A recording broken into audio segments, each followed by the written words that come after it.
Gabe Preisser from Opera Orlando is here to tell us about what Opera Orlando is all about. Gabe, thanks for being with us. It's my pleasure, Clarence. Thanks for having me. So in its 7th season here That's right. in Orlando, tell us a little bit about Opera Orlando, because a lot of people probably think classical music only. That's not it. The opera is the culmination of all art forms. So we have the singers, of course, but then you have the orchestra, we have dancers, you have big sets, costumes, hair and makeup, lighting design, set design. So it's all those art forms coming together to tell a story. If you take the word opera, it's Italian for a work. So in this case, it's a work of theater told through music. And opera's been around for over 400 years, goes all the way back to the 1600s. So it's really our shared humanity, our shared history, our shared legacy, these stories like Romeo and Juliet that then turned into West Side Story, right? And even West Side Story is somewhat operatic by Leonard Bernstein, who wrote operas like Candide.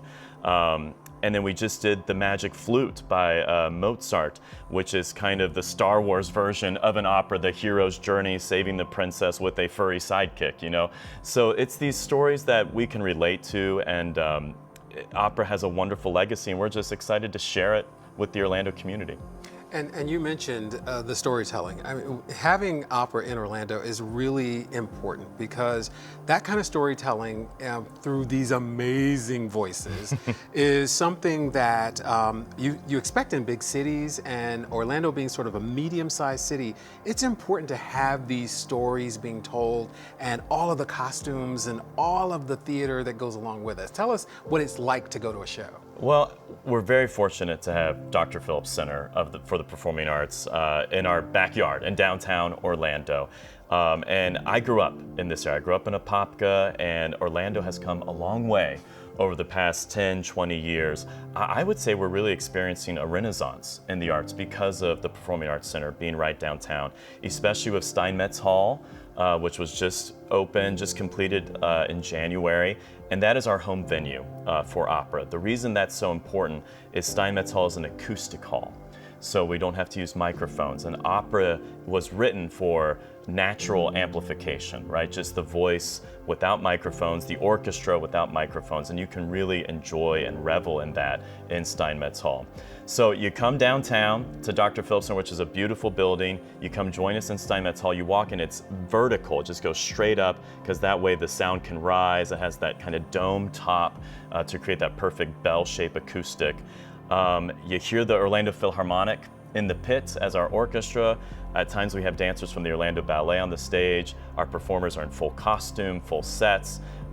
Sometimes the opera's in a foreign language. I know that might, be intimidating for folks, but don't worry, we have super titles, which are the English translations projected above the stage nowadays, to help you follow along. And like you said, you can just sit back and enjoy these beautiful voices in their natural setting in Steinmetz Hall. And you didn't say it, but I'm going to say it. Steinmetz is one of the best, acoustically best theaters. It's world class in the world. Yeah, one of a kind, really. Here in Orlando, Florida. And when you say unamplified, the sound is truly amazing. Like we just did The Magic Flute, which has dialogue. Sometimes people think opera is just singing, but that's not true. Some operas actually have dialogue. And we debated whether we would need to mic the singers for that, but it was amazing. You could hear the dialogue clear as a bell all the way throughout the space, even in the uppermost seats. So what's coming up for Opera Orlando?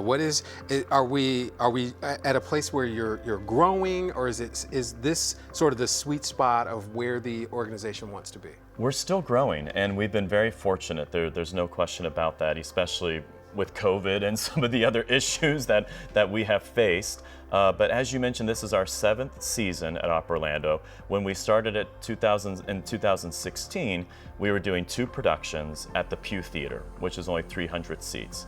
Now we're up to doing 6 productions a year, 3 of those in Steinmetz Hall, which is 1,300 seats. And for The Magic Flute, we almost sold out on Sunday. Only had 50 seats left for our Sunday performance. And that was the most we've ever sold. It was a record-breaking for attendance and ticket sales. So we continue to see growth as a company.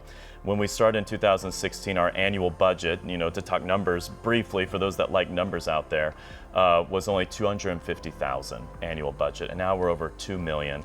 and we've always been in the black, which is a good thing. If you know nonprofit, we've always been in the black, and our cash reserves have grown from the beginning, where now we have over $300,000 in cash reserves for the organization, and an endowment fund that just got started last season. Many thanks to Helen Leon, if she's watching. She did $1 million pledge to start an endowment fund for the opera. So we're extremely grateful and very just.